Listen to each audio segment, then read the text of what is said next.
Halo geng, jumpa kembali dengan saya. Bagaimana kabar kalian semua? Saya harap kalian semua baik-baik saja, dimudahkan segala urusannya, dan tentu saja segera mendapatkan jodoh yang sesuai. Oke, pada kesempatan kali ini kita akan kembali mereview film, namun film kali ini adalah genrenya tentang kisah yang romantis-romantis gitu. Oke, langsung saja latar belakang dari filmnya. Kita akan membahas tentang alur cerita film yang berhubungan dengan cinta dan khusus untuk para jomblo. Jika tidak ingin tersakiti, silahkan di skip saja ya. Film ini sangat cocok untuk ditonton oleh para bucin yang sedang dimabuk cinta. Barangkali setelah menonton film ini akan membuat rasa cinta dan setia menjadi lebih kuat terhadap pasangan Cila. Yang berdua nggak kasihan apa tuh sama yang sendiri. Tapi ada adegan yang tak harus diikuti oleh para bucin ya. Buat dulu buku nikah kali, baru dicontoh.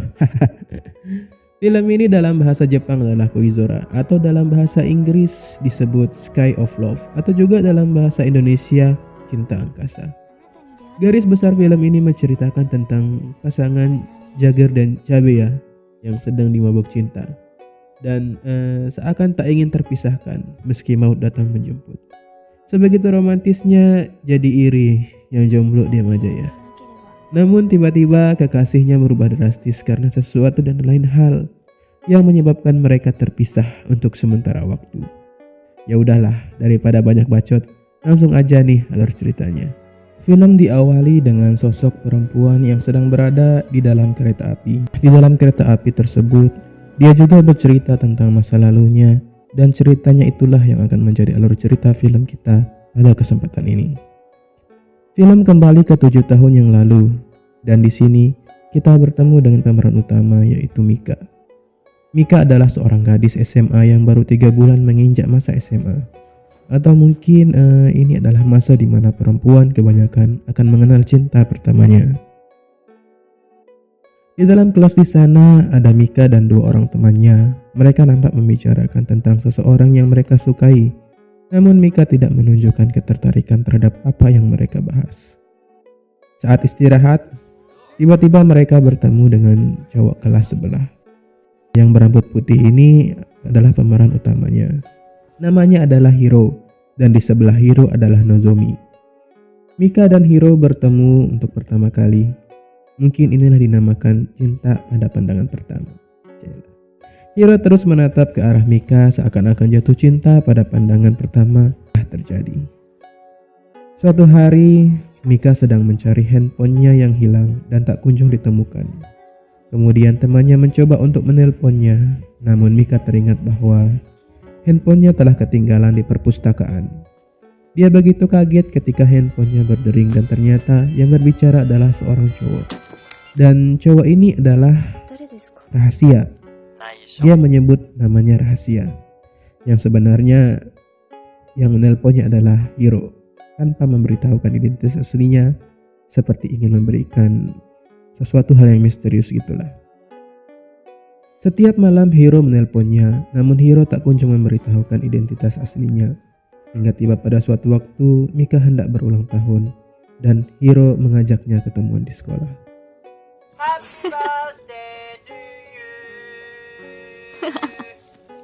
Ketika tiba hari mereka bertemu, Mika melihat ke arah Hiro yang membawa seikat bunga kecil berwarna putih. Mika seakan tidak percaya dan menunjukkan raut wajah yang sangat ketakutan. Dia tidak percaya jika ternyata Hiro yang telah menelponnya selama ini, dan dia segera meninggalkan tempat tersebut. Dan saat Mika pulang sekolah, ia melihat Hiro sedang memupuk bunga putih kecil yang dibawa waktu itu. Dan di sini Mika mulai menunjukkan ketertarikannya kepada Hiro. Hiro pun menunjukkan gambar pelangi yang disemprotkan dengan air. Kemudian Mika pun tersenyum melihatnya.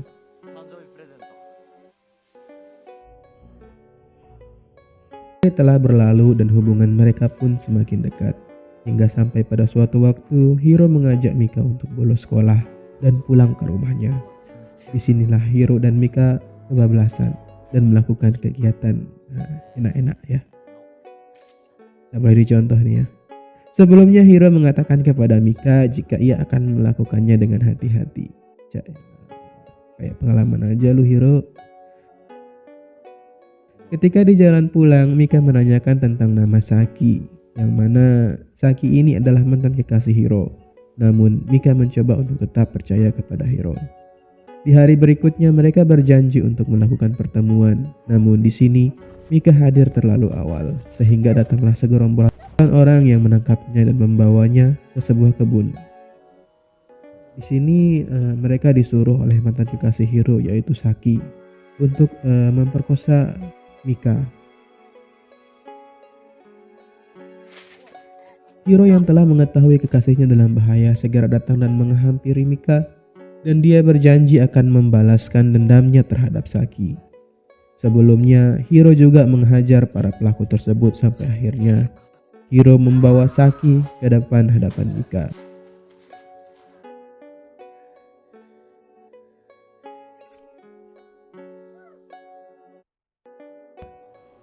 Namun Saki tidak menyerah. Dia terus meneror dan di sana dia bilang bahwa Mika tidak pantas bersama Hiro.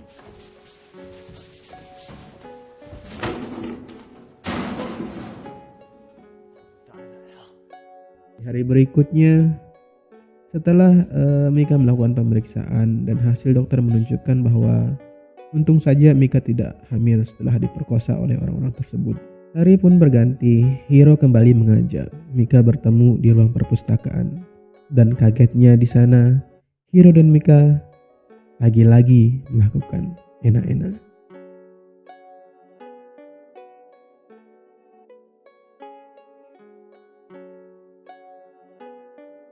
Beberapa hari berlalu, Mika menunjukkan gejala aneh bahwa perutnya mulai sakit dan mual-mual. Dan saat melakukan pemeriksaan dokter, ia positif hamil. Kabar itu pun disampaikan ke Hiro dan mereka bertemu di salah satu kafe. Saat mendengar Mika sedang hamil, Hiro bergegas berlari dan meninggalkan mereka sendiri, seakan tidak mau bertanggung jawab. Namun beberapa saat Hiro kembali kepada Mika dan membawakan sebuah hadiah untuk Mika. Ternyata Hiro sangat senang dengan kabar tersebut.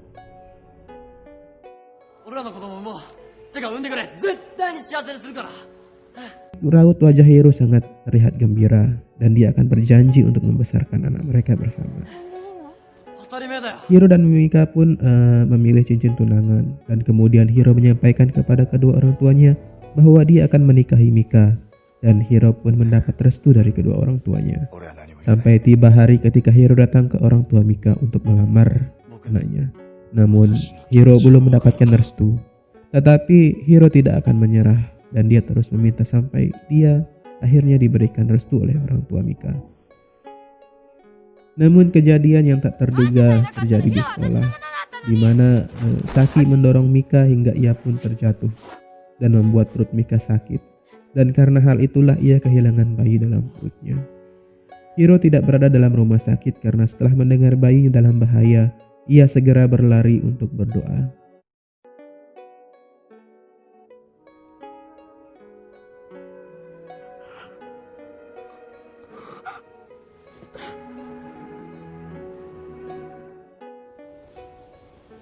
Setiap bulan Desember mendekati hari Natal, itulah hari di mana Miko memperingati hari kematian bayinya.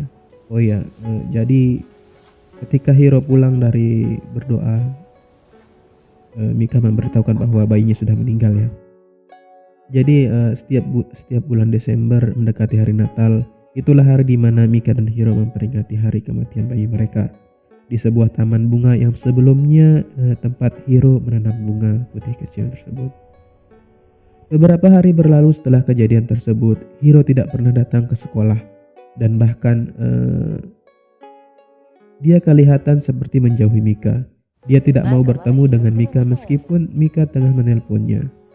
Namun mengangkat teleponnya hanyalah kakak Hiro. Dan Hiro tidak mau berbicara dengan Mika. Entah apa yang terjadi dengan Hiro. Sebenarnya Hiro melakukan hal ini bukan karena dia ingin meninggalkan Mika. Tapi itu dilakukan agar Mika tidak bersedih melihat keadaannya. Karena sebenarnya Hiro ini tengah mengidap penyakit yang sangat ganas, yaitu kanker. Ia tidak mau Mika bersedih karena penyakitnya. Namun apalah daya, Mika tak tahu keadaan Hiro. dan dia juga tidak berusaha untuk mengerti apa sebenarnya yang terjadi dengan Hiro. Mika kembali bertemu dengan Hiro, namun di sini Hiro memiliki maksud lain agar Mika membenci dirinya dengan sengaja menunjukkan dia sedang berciuman dengan perempuan lain. Mika yang tak tahu apa-apa langsung berlari karena melihat orang yang ia sayangi bersama orang lain. Namun meski telah melihat Hiro bersama perempuan lain, Mika tak juga membencinya. Dia tak ingin ditinggalkan oleh Hiro. Namun tanpa memberikan alasan yang jelas, Hiro ingin bersama wanita lain.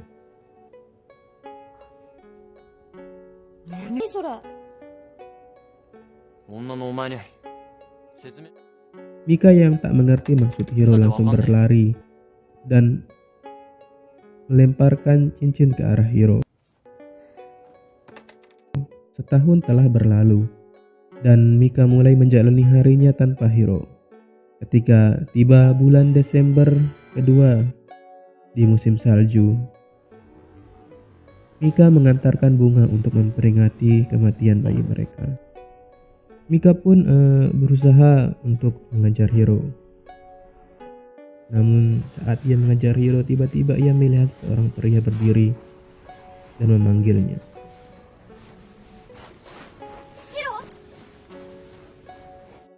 Dia mengira itu adalah Hiro, namun ternyata itu adalah Yu, laki-laki yang menyukai Mika. Mika belum mampu move on dari Hiro sepenuhnya, namun ia tetap berusaha mendapatkan cinta Mika. Meskipun ia telah tahu apa yang dilakukan Mika di tempat itu saat salju sedang turun. Dia juga mengetahui persis masa lalu Mika, namun ia tetap berusaha untuk menjadi yang terbaik untuk Mika. Yu juga bilang kepada Mika jika Hiro adalah sungai, maka aku adalah laut yang artinya akan selalu kembali padamu. Ketika Mika hendak tidur, ia mendengar perdebatan antara kedua orang tuanya, yang mana mereka akan segera bercerai. Hal ini dikarenakan kedua orang tua mereka selalu sibuk bekerja dan tak pernah memperhatikan keadaan keluarga. Mika sangat sedih dan dia pun mengunjungi rumah Yu dan menginap di sana. Mika bercerita kepada Yu bahwa dia tak ingin orang tuanya bercerai, dan mereka pun mendatangi kedua orang tuanya dan memohon atas permintaan Mika untuk tidak berpisah. Dan Mika kembali menyusun foto-foto yang telah mereka sobek. Akhirnya kedua orang tua mereka tidak jadi berpisah. Malam Natal kedua setelah Mika dan Hiro berpisah, Mika kembali ke tempat taman kecil mereka memperingati bayi mereka. Di sana Mika bertemu dengan Hiro. Di sini Hiro nampak berbeda dengan gaya barunya. Dia menggunakan topi coplok untuk menutupi kepalanya yang mungkin sudah botak karena penyakitnya. Namun di sini Mika belum tahu apa yang sebenarnya terjadi kepada Hiro. Ia pun bertanya kepada Hiro apa yang terjadi kepada mereka berdua, bahwa sebenarnya kenapa ini bisa terjadi. Hiro hanya terdiam dan segera meninggalkan Mika.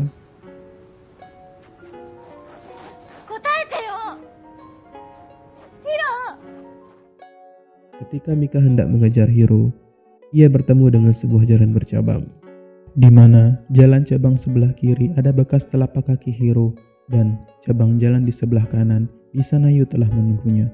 Dia bingung harus memilih jalan yang mana karena di sisi lain dia telah ada seorang pria yang mulai mendekatinya. Namun akhirnya Mika memilih jalan tanpa bekas tapak kaki Hiro dan lebih memilih untuk menemui Yu.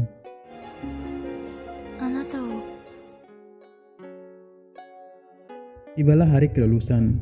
Mika pergi ke perpustakaan tempat di mana dia bertemu dengan Hiro, dan di sana terdapat sebuah tulisan dari Hiro yang bertuliskan "Aku sangat bahagia".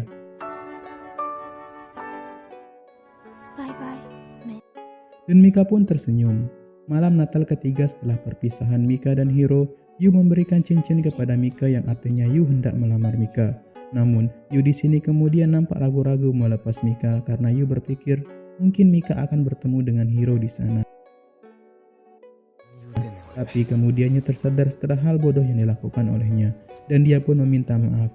Nampaknya Yu ini sangat mencintai Mika dan tidak ingin Mika pergi meninggalkannya. Saat Mika tiba di tempat mereka memperingati bayi, dia melihat seorang pria yang tengah berdoa di tempat tersebut. Namun ternyata itu bukanlah Hiro, melainkan Nozomi, teman Mika semasa sekolah. Nozomi bilang bahwa setiap saat Hiro selalu bercerita tentang Mika, namun dia tidak memiliki kemampuan untuk melihat Mika bersedih karena penyakitnya. Hidupnya tinggal sedikit lagi, kata Nozomi.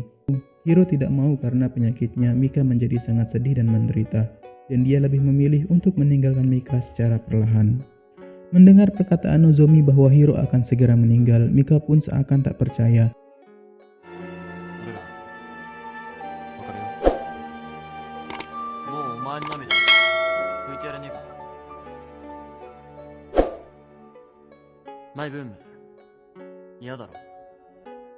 Dan dia segera kembali kepada Yu. Mika bilang kepada Yu bahwa Hiro tidak lagi datang untuk melihat bayi itu, dikarenakan Hiro sedang sakit, dan ternyata selama ini Hiro sebenarnya menunggu Mika datang padanya. Dan Mika segera ingin pergi ke Hiro, dan tentu saja Yu tidak begitu saja membiarkannya. Dia berusaha menahan Mika karena jika Mika pergi ke Hiro, maka dia tidak akan kembali lagi.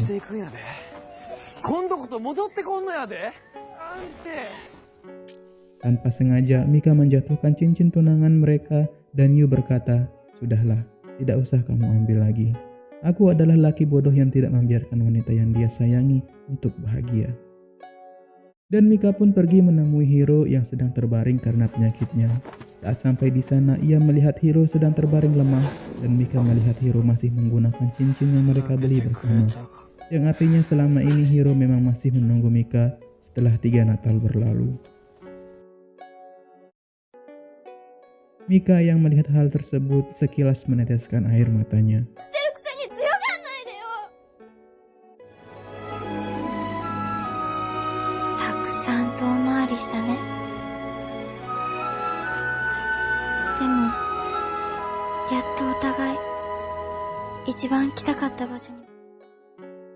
Mika dan Hiro akhirnya kembali bersama dan mereka menjalani sisa bahagia dengan Hiro. Hiro dan Mika datang ke tempat biasa mereka bertemu. Di sana, nampak Hiro sedang bersedih karena ia sangat tidak ingin mati. Dia masih tetap ingin bersama dengan Mika. Namun apalah daya, setiap manusia pasti akan mati.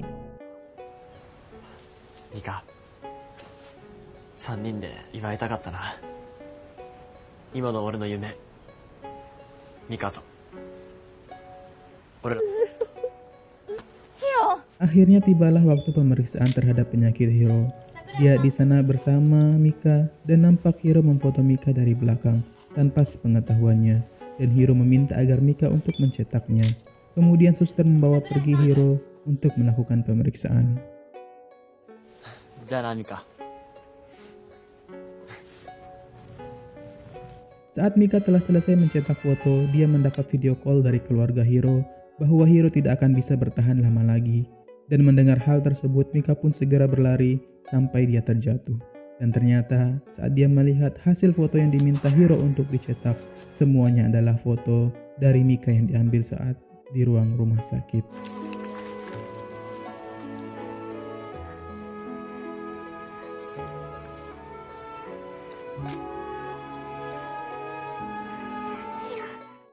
Mika tidak dapat melihat hari terakhir Hiro secara langsung. Dia hanya melihatnya melalui sebuah panggilan video call. Saat terakhir Hiro, ia hanya meminta Mika untuk tersenyum dan Hiro pun meninggal.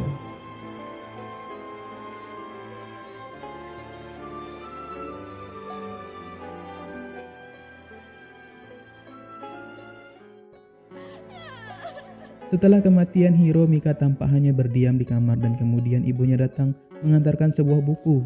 Katanya itu adalah buku peninggalan Hiro yang telah dibuat sendiri oleh Hiro. Itu adalah sebuah buku yang ditulis sendiri oleh Hiro selama kurang lebih 3 tahun dia berpisah.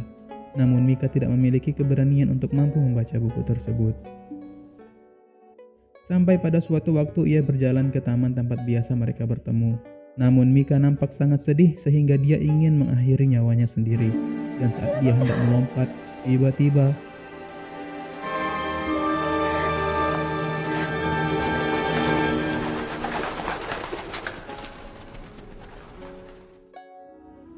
muncul segerombolan burung merpati yang seakan-akan menghalanginya untuk melakukan hal tersebut.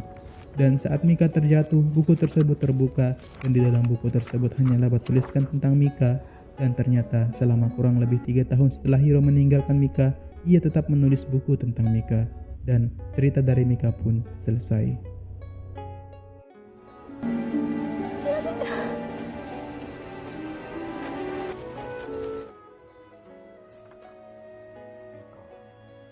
Mikaが戻ってきてくれて風邪なんかひいてねえかな。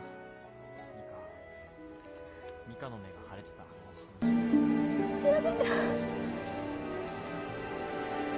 いつだって私のことばっかじゃん。Scene kembali ke dalam stasiun kereta api tempat awal cerita terjadi.